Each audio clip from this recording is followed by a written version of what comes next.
When I went one time, I had to fill in the morning time, and I was taking like a 6 o'clock, 7 o'clock shift. I was coming up after a 6 o'clock shift, and it was dark outside, and I was going by myself, but I had been a couple times, and I was, was real comfortable. And I was driving by, and all that road is completely dark. There's no lights. You can't see which building it is, and I thought, oh man, how am I going to find this?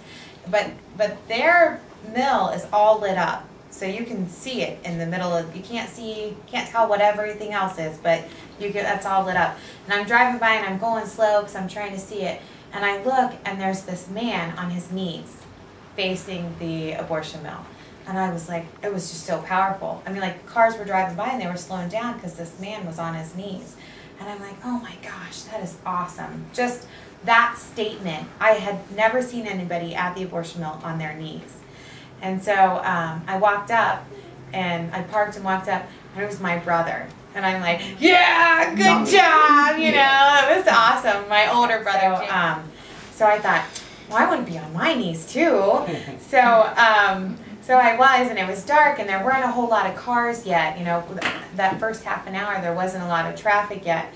And so I was on my knees, and I was saying, the rosary out loud because there was no one around, and I didn't feel intimidated at all. And this man walked past me as I was saying. He got right up to me before I realized he was coming. And so then he passed me, and I kind of, I realized, oh man, I must look like a nutcase on my knees here saying the rosary in the middle of Cleveland Avenue. But, and I got this sense of, I was kind of worried. And so he slowed down and turned around and looked at me, and I knew he was going to come back and, say something. But then I just did like, there's so many babies that have been silenced. You silenced this man, I don't want to. And he turned around and stopped and watched me for a couple of seconds and then turned around and kept walking.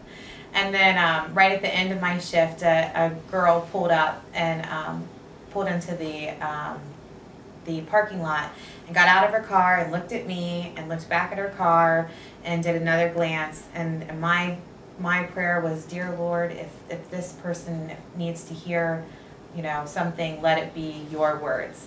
And so she walked up to me and she said, are you praying? And I said, I am. And she said, can I pray with you? And I was like, yes, you can. And she said, I drive by here on my way to work. She works a third shift. And she said, I have always been inspired when I see people out here. She said, I know what you guys are praying for. And she said, I just couldn't, she said it was nice seeing somebody by themselves, I just could not pass by again without stopping. And we held hands, and she's probably like 20, said this most amazing prayer, sounded like, she had been saying it forever. And I said, how long have you been doing this? And she said, praying all my life. And she said, but never here. And so we gave each other a hug, and that was the end of my shift. So wonderful blessing for me to be